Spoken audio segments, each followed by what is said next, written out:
नमस्कार।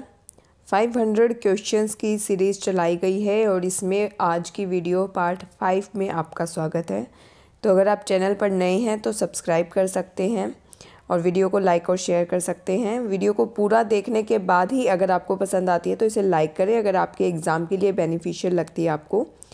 और जैसा कि मैंने आपको बताया कि कुछ ग्रामर के टॉपिक्स जो हैं वो मैं चैनल पर करा चुकी हूँ और आदिकाल भी चैनल पर करा चुकी हूँ। तो वो दोनों उसकी प्लेलिस्ट बनी हुई है, चैनल पर विज़िट करके आप देख सकते हैं। और ये आज की वीडियो जो है पार्ट 5 है और इससे पहले इसी तरह के क्वेश्चन आंसर्स की 4 वीडियोस अभी अपलोड हो चुकी हैं। अगर वो आपने अभी तक नहीं देखी है तो वो भी आप देख सकते हैं। और जैसा कि आप जानते हैं इस 500 क्वेश्चन की सीरीज़ में हम वही सारे क्वेश्चन कवर कर रहे हैं जो किसी न किसी एग्ज़ाम में पूछे गए हैं। तो इसलिए भी ये वीडियो इम्पॉर्टेंट हो जाती है क्योंकि इससे आपको अपने क्वेश्चंस का लेवल पता चल जाता है कि किस तरह के पेपर में किस तरह के क्वेश्चन पूछे जाते हैं। तो आइए शुरू करते हैं।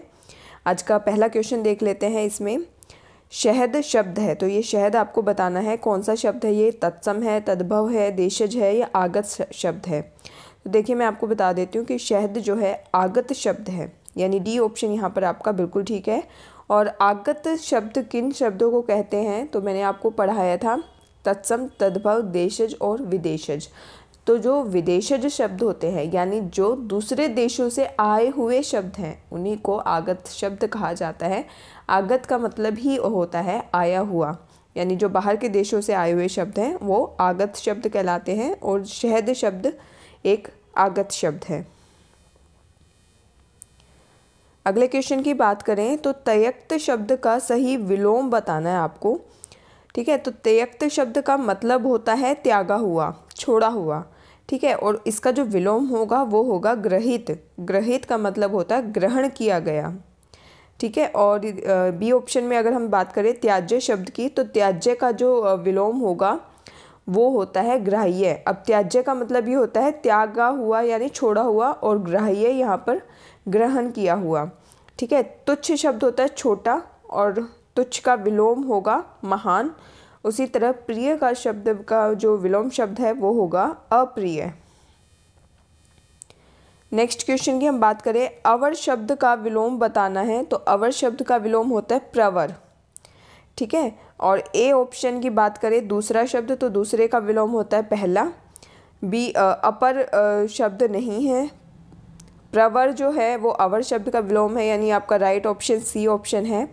और डी बात करें अधम की तो अधम का जो विलोम शब्द होता है वो होता है उत्तम। नेक्स्ट क्वेश्चन की बात करें हम निर्दय का विलोम शब्द आपको बताना है यहाँ पर। तो देखिए निर्दय का मतलब होता है जिसके अंदर दया नहीं है। ठीक है, तो निर्दय का विलोम होगा आपका सदय। सदय का मतलब होता है दया सहित, यानी जिसके अंदर दया है, यानी आपका ऑप्शन डी बिल्कुल ठीक है। निर्दय का विलोम होता है सदय। ठीक है, नेक्स्ट क्वेश्चन की बात करें तो स्थावर का विलोम होता है जंगम। ये आपको ध्यान रखना है, याद करने होंगे आपको कुछ विलोम शब्दार्थ। अगर आप इस पर एक वीडियो चाहते हैं विलोम शब्दार्थ पर तो आप मुझे कमेंट करके बता सकते हैं। एक अलग से वीडियो बना दी जाएगी आपके लिए जिसमें सिर्फ़ और सिर्फ विलोम शब्दों की हम बात करेंगे। अब देखिए स्थावर का विलोम शब्द होता है जंगम, यानी सी ऑप्शन में जंगम दिया गया है तो ये आपका राइट ऑप्शन है।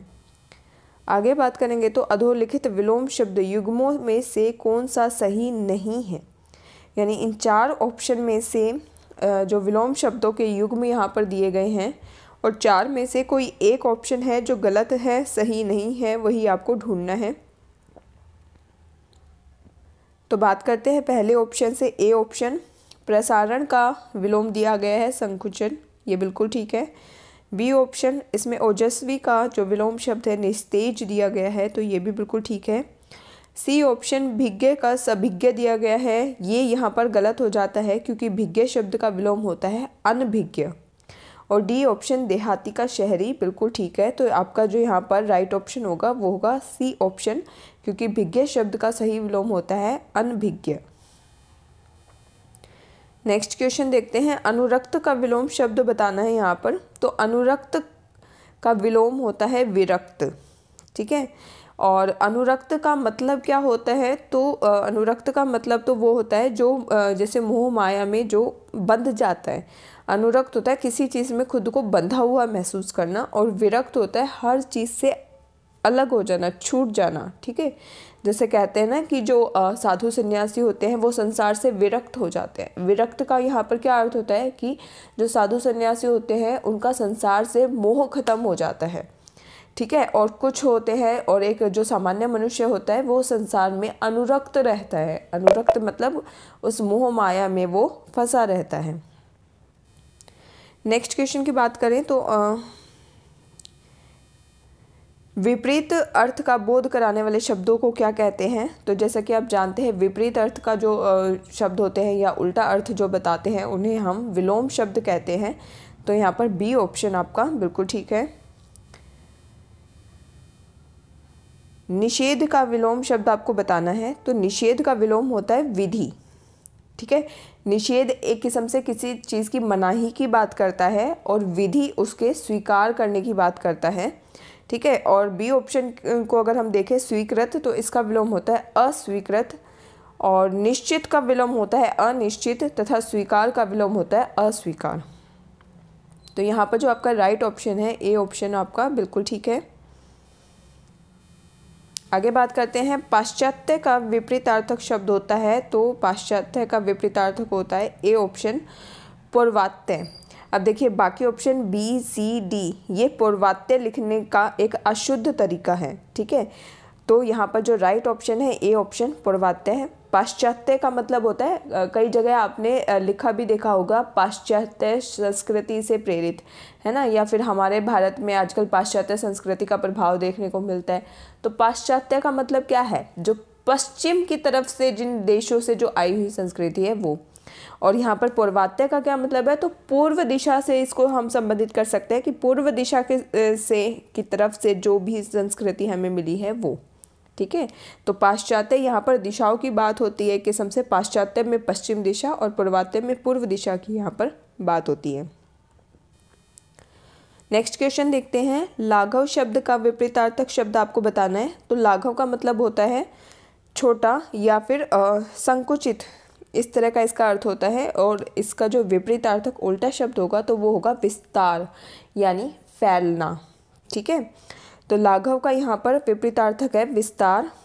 उसी तरह से संक्षेप का जो उल्टा अर्थ होता है, विलोम शब्द होता है, वो होता है विस्तृत। संक्षेप का होता है, संक्षेप का अर्थ भी छोटा होता है, लेकिन इसका जो विलोम शब्द होगा वो विस्तार नहीं होगा, वो विस्तृत होगा। उसी तरह से लंबा का विपरीतार्थक छोटा, और दीर्घकालीन का विपरीतार्थक शब्द होता है अल्पकालीन। अब ये आपको ध्यान रखना है कि जिस तरह से शब्द पूछा जाता है उसका विलोम शब्द भी उसी तरह से देना है। यानी आपको भाववाचक संज्ञा में अगर कोई शब्द आपसे पूछा जाता है तो भाववाचक संज्ञा में ही उसका विलोम देना है। क्रियावाचक कोई शब्द है तो क्रिया में ही उसका विलोम शब्द होगा, और विशेषण यदि कोई शब्द है तो विशेषण में ही उसका विलोम होगा। इन चीज़ों का आप थोड़ा सा ध्यान रखें तो आप इससे कोई गलती नहीं होगी। नेक्स्ट क्वेश्चन हम देखते हैं, ऋजुता का सही विलोम यहाँ पर आपको बताना है। तो हमने पिछली वीडियो में भी पढ़ा था, ऋजु शब्द वहाँ पर आया था कि ऋजु का विलोम क्या होता है। तो वहाँ पर हमने देखा था कि ऋजु का विलोम होता है वक्र, और यहाँ पर ऋजुता का जो विलोम दिया गया है बी ऑप्शन वक्रता इसका सही आंसर है। अब देखिए ऋजुता का क्या मतलब होता है, जो सीधा होता है। ठीक है, और वक्रता का मतलब होता है जो टेढ़ा होता है। नेक्स्ट क्वेश्चन में निर्बल का विलोम आपको बताना है। तो निर्बल का विलोम होता है सबल, यानी बी ऑप्शन आपका राइट ऑप्शन है। निर्बल जिसमें बल नहीं है, और सबल होता है बल सहित।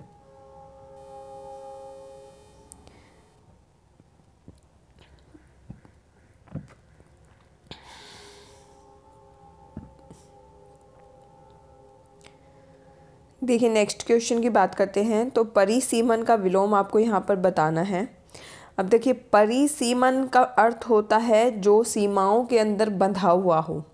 ठीक है, जिसकी सीमाएं निश्चित कर दी हो, यानी कोई एरिया आप लगा लो जिसकी बाउंड्री बना दी गई है चारों तरफ। ठीक है, तो वो क्या हो गया, वो जगह जो है सीमित हो गई।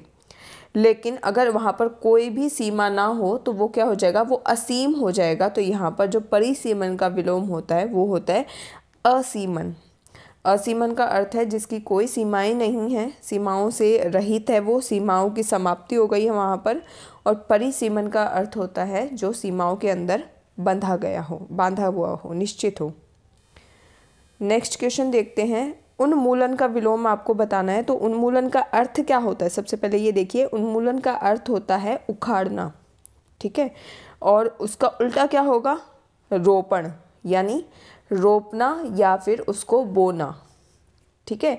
तो रोपण का क्या मतलब होता है, रोपण का अर्थ होता है बोना, उन्मूलन का होता है उखाड़ना, ठीक है। तो यहाँ पर उन्मूलन का विलोम शब्द होगा आपका रोपण। सी ऑप्शन यहाँ पर आपका राइट ऑप्शन है। बाकी शब्दों के विलोम भी आप देख सकते हैं। उत्कर्ष का जो विलोम है अपकर्ष होता है, उत्थान का विलोम शब्द होता है पतन, और अवनति का विलोम शब्द होता है उन्नति।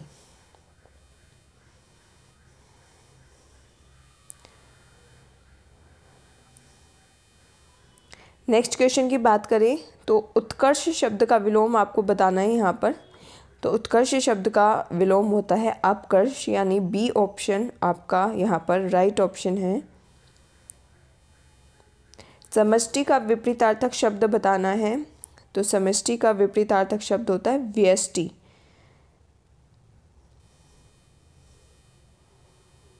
नेक्स्ट क्वेश्चन, पुत्री का पर्यायवाची शब्द नहीं है। देखिए क्वेश्चन में पूछा गया है ऐसा शब्द जो पुत्री का पर्यायवाची नहीं है, ठीक है। तो देखिए A option Tanay, B option सुता, सी ऑप्शन आत्मजा और डी ऑप्शन दुहिता। तो देखिए यहाँ पर तनय जो शब्द है ना, तनय जो है वो पुत्र का पर्यायवाची होता है, यानी आपका जो आंसर होगा वो ए ऑप्शन होगा। बाकी सुता, आत्मजा और दुहिता ये सारे पुत्री के लिए पर्यायवाची शब्द हैं। और एक चीज़ और ध्यान रखना है कि यदि सुता से हम आ की मात्रा निकाल दें, आत्मजा से आ की मात्रा निकाल दें और दुहिता से भी आ की मात्रा निकाल दें, यानी सुत, आत्मज और दुहित ये पुत्र के पर्यायवाची शब्द हो जाएंगे। और उसी तरह से तनय लिखने की बजाय अगर यहाँ पर आ की मात्रा लगा दी जाती और तनिया शब्द होता तो तनिया पुत्री का पर्यायवाची होता। और अभी यहाँ पर ए ऑप्शन में तनय शब्द दिया गया है, तो जो तनय शब्द है वो पुत्र के लिए प्रयोग होता है और पुत्री के लिए तनिया शब्द प्रयोग होता है। नेक्स्ट क्वेश्चन देखते हैं। निम्नलिखित में से कौन सा शब्द कमल का पर्यायवाची शब्द नहीं है, आपको ये बताना है जो कमल का पर्यायवाची नहीं है। तो देखिए ए ऑप्शन सरोज, अरविंद और डी ऑप्शन पंकज ये तीनों कमल के पर्यायवाची शब्द हैं। जबकि सी ऑप्शन सलिल जो शब्द है वो जल का पर्यायवाची शब्द है, कमल का पर्यायवाची नहीं है। ओके नेक्स्ट क्वेश्चन देखते हैं। तो जो शब्द धन का पर्यायवाची नहीं है वो बताना है आपको, ठीक है। धन का पर्यायवाची नहीं है।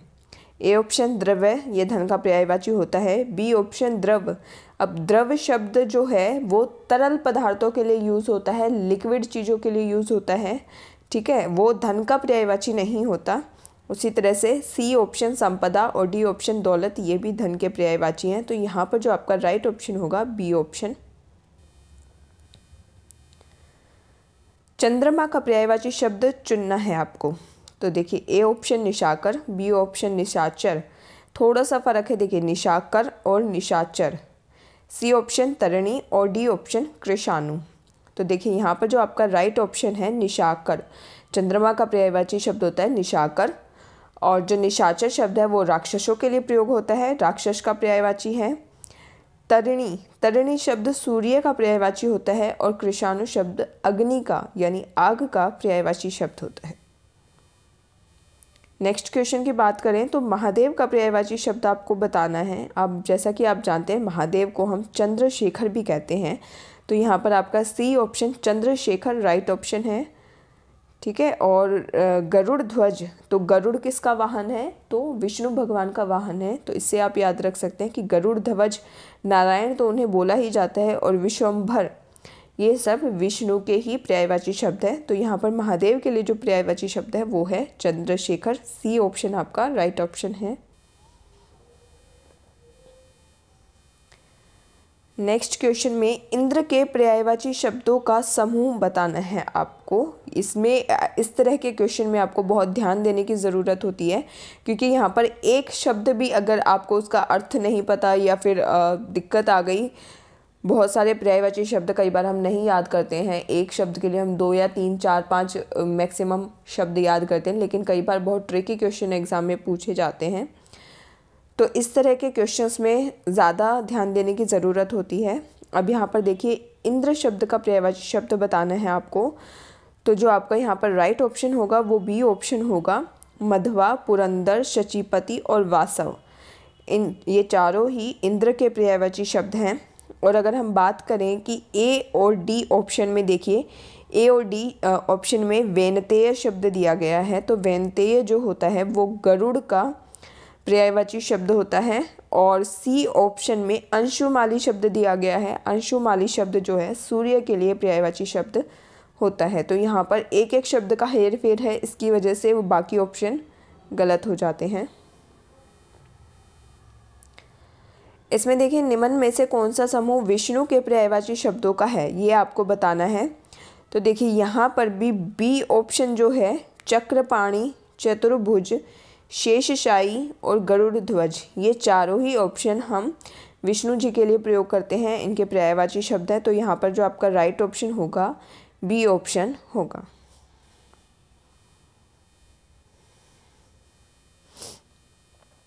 नेक्स्ट क्वेश्चन देखते हैं कि कौन सा शब्द कामदेव का पर्याय नहीं है। आपको वो शब्द बताना है जो कामदेव का पर्यायवाची नहीं है। तो देखिए, ए ऑप्शन अनंग, बी ऑप्शन मनसिज, सी ऑप्शन कर्दप, ये तीनों ही कामदेव के पर्यायवाची शब्द हैं। लेकिन डी ऑप्शन अरविंद, ये कमल का पर्यायवाची शब्द है। कमल फूल के लिए हम अरविंद शब्द का भी प्रयोग करते हैं। तो ये तो थे आज के कुछ क्वेश्चंस। उम्मीद है आपको ये वीडियो पसंद आई है।